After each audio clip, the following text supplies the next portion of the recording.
Os dias da criação são de 24 horas literais? Gênesis é poesia ou ele deve ser lido literalmente ou é algum tipo de alegoria? Satanás já estava na Terra antes da criação? Será que existe um intervalo entre a criação da Terra e a criação da luz, os versos 2 e 3 de Gênesis? Fica ligado que é isso que a gente vai estar falando nesse vídeo.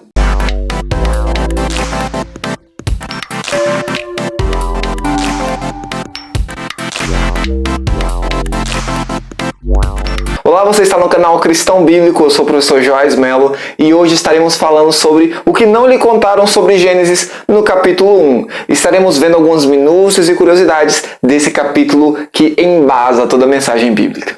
Fica até o final do vídeo porque eu vou te mostrar a teoria mais bíblica, a teoria mais embasada para todas essas perguntas que eu citei nesse começo de vídeo. Para início de conversa, Gênesis não é o nome original do livro.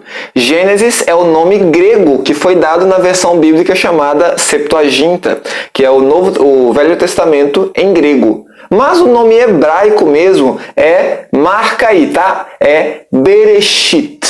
Se você for falar com os judeus sobre o livro de Gênesis, você vai precisar se referir a ele como Bereshit. Bereshit é a palavra em hebraico que, na verdade, é uma aglutinação de Be e Reshit. Be seria tipo em e Reshit, princípio, em começo. E aí no português a gente vai colocar o artigo, né, em o, no e Reshit, começo, no começo ou no princípio. E agora vamos entender melhor o que aconteceu nesse princípio. E eu convido você a abrir sua Bíblia comigo agora em Gênesis 1 e 2. No princípio criou Deus os céus e a terra. A terra, porém, estava sem forma e vazia.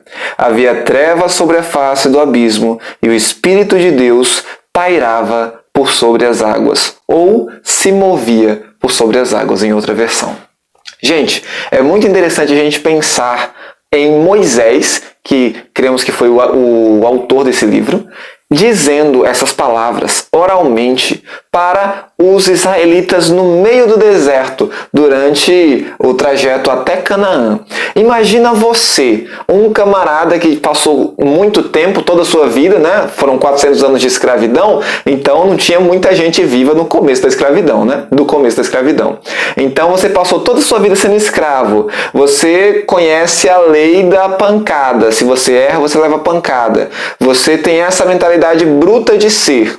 Então, você conhece pouca coisa de ciência, você conhece pouca coisa de filosofia.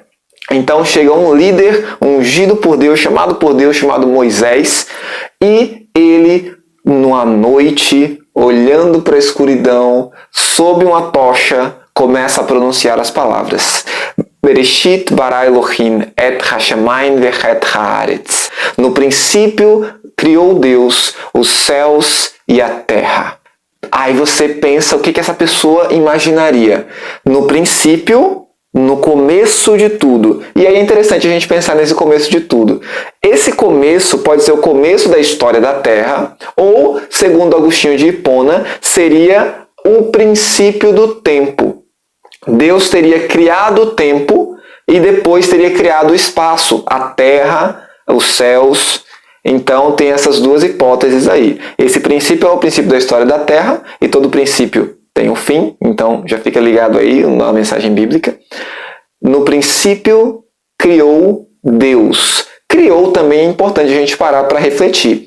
O termo hebraico criar, Bereshit bara Elohim, esse bara do hebraico é um bara que é diferente do criar, de manufaturar, de você pega uma peça de madeira e eu vou tratá-la e ela vai virar um estante. Esse criar é bem o que Deus vai fazer a partir do verso 3, é chamar a existência a partir do nada.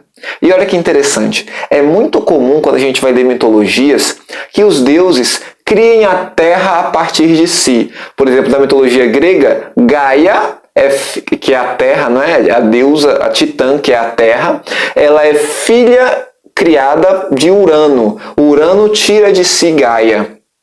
E Gaia vai dar filhos a Urano. E aí vem o trovão, e aí vem a chuva, e aí vem todos aqueles deuses e titãs gregos que são bem conhecidos. Mas somente Deus, o Elohim, o Adonai da Bíblia, só Ele chama as coisas a partir do nada, a existência. E o que Deus cria? Deus cria os céus e a terra. Olha que interessante. Se você fosse aquele israelita que eu contei lá no comecinho, você olharia para cima e veria os céus. Imagina numa noite, o céu estrelado, de um céu sem poluição, sem luz forte alguma, aquela noite banhada de estrelas. E Moisés diria, no princípio Deus criou os céus. Você olharia para cima. E a terra. Você olharia para baixo e para o lado. E a terra, porém, estava sem forma e vazia. E havia trevas sobre a face do abismo e o Espírito de Deus pairava por sobre as águas.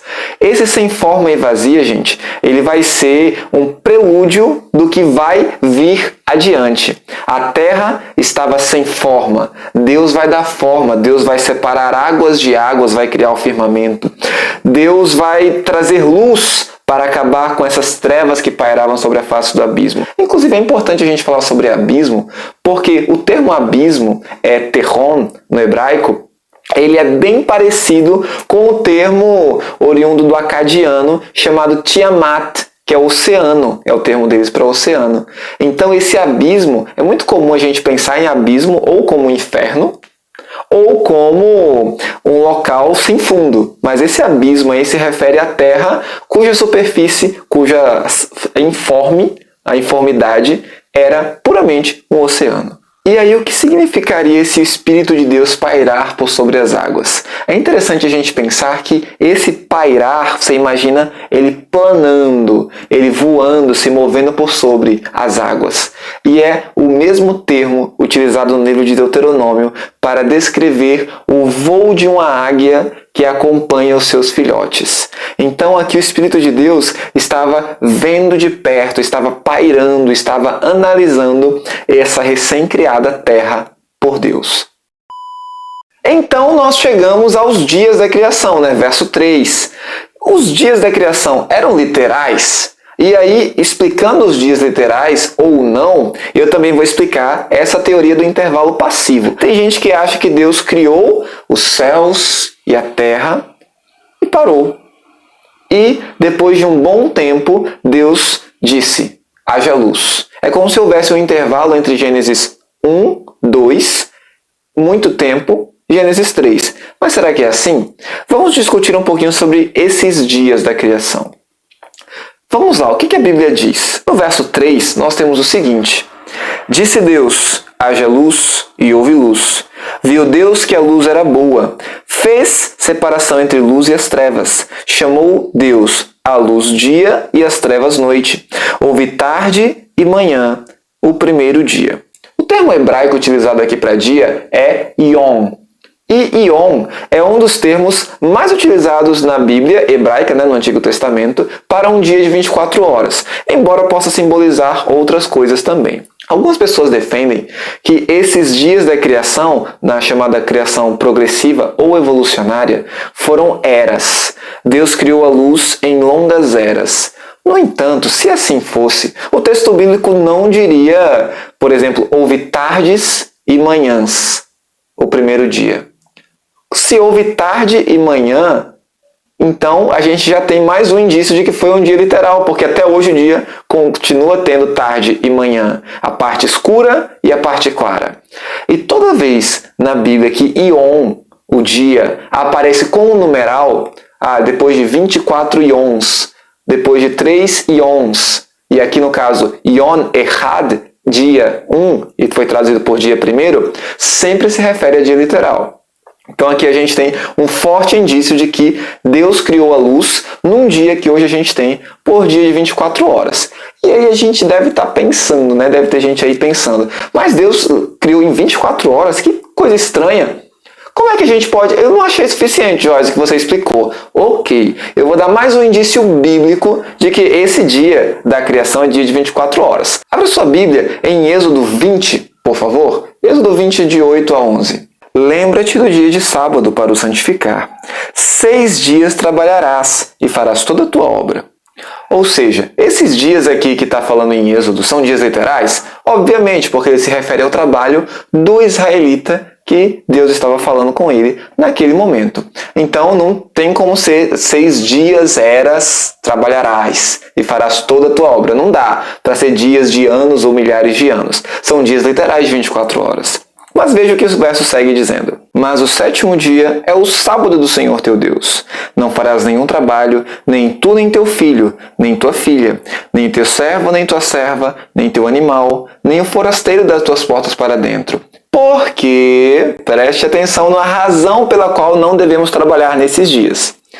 Em 6 dias fez o Senhor os céus e a terra, o mar e tudo que neles há, e ao 7º dia descansou. Por isso o Senhor abençoou o dia de sábado e o santificou.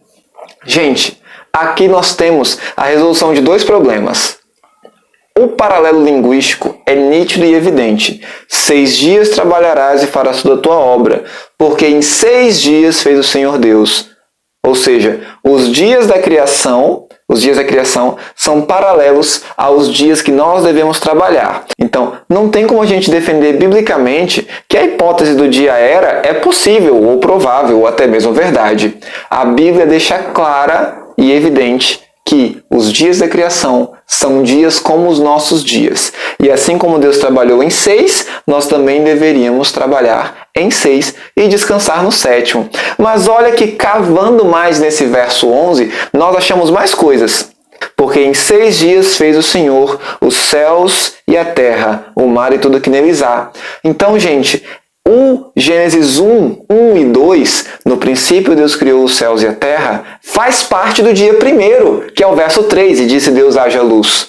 Deus disse haja luz já no céu e na terra criado. E isso tudo faz parte do conjunto de 6 dias que culminam a criação de Deus.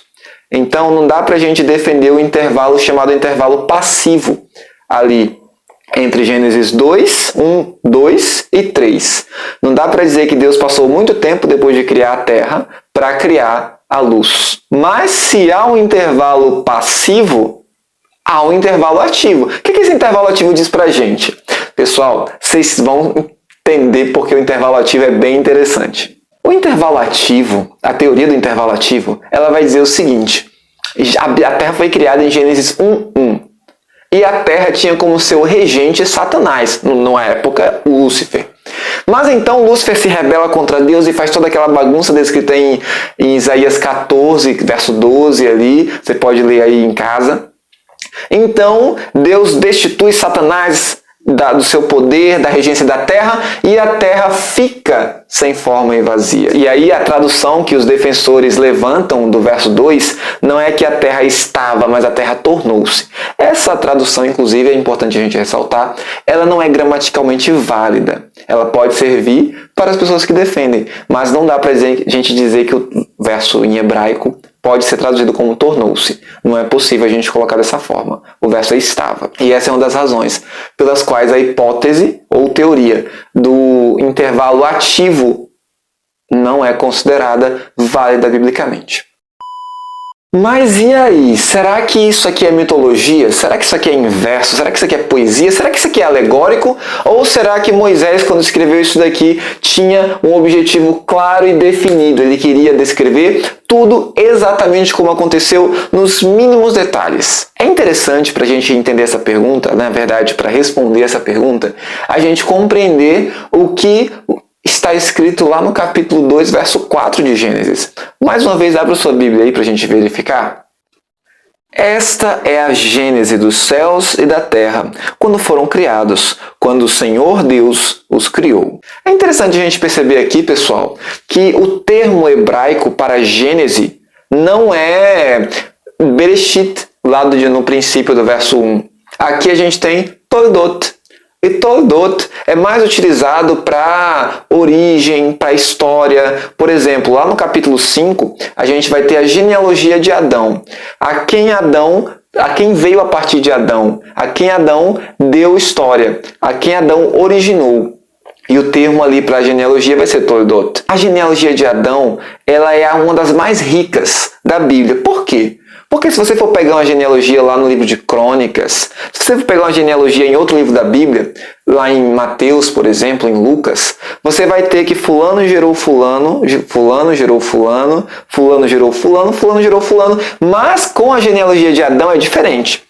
Nós temos os anos, nós temos a idade com que o pai teve o filho, quantos anos viveu Adão até ter Sete. Depois de Sete, Adão viveu tantos anos. E Sete viveu tantos anos até ter seu filho, que viveu tantos anos até ter seu filho. Ou seja, se a gente traçar uma linha, a gente dá para chegar ao ano do dilúvio, que vai ser ali 100 anos depois do nascimento de Noé. Então, nós conseguimos estabelecer com muita precisão a partir dessa cronologia dada em Gênesis 5. Quando é utilizado o termo Toldot em Gênesis 2 para a história do céu e da terra, a gente pode entender que o detalhamento dado por Moisés não era um detalhamento simplesmente fictício. Se fosse um detalhamento fictício, ele não teria detalhado tanto as genealogias. Então nós podemos entender que a genealogia, a Gênese, a origem, o Toldot dos céus e da terra é dado com compromisso com a verdade. Ele não fez isso apenas para ter uma imagem mental, uma alegoria. Não, ele fez isso para que as pessoas conhecessem a real Gênese dos céus e da terra. Então, gente, quando você vai para Gênesis 1 e 2, Gênesis 1 especificamente, que é o foco desse vídeo, nós temos uma semana de milagres. Nós temos uma semana de Deus trazendo a luz, a existência a partir da sua voz. Nós temos Deus trazendo o ser humano à existência. Nós temos Deus criando tudo que existe. E infelizmente isso vai ser manchado pela queda. Mas tudo que Deus criou, Deus viu que era bom. E no final Deus olhou para tudo isso e viu que tudo era muito bom.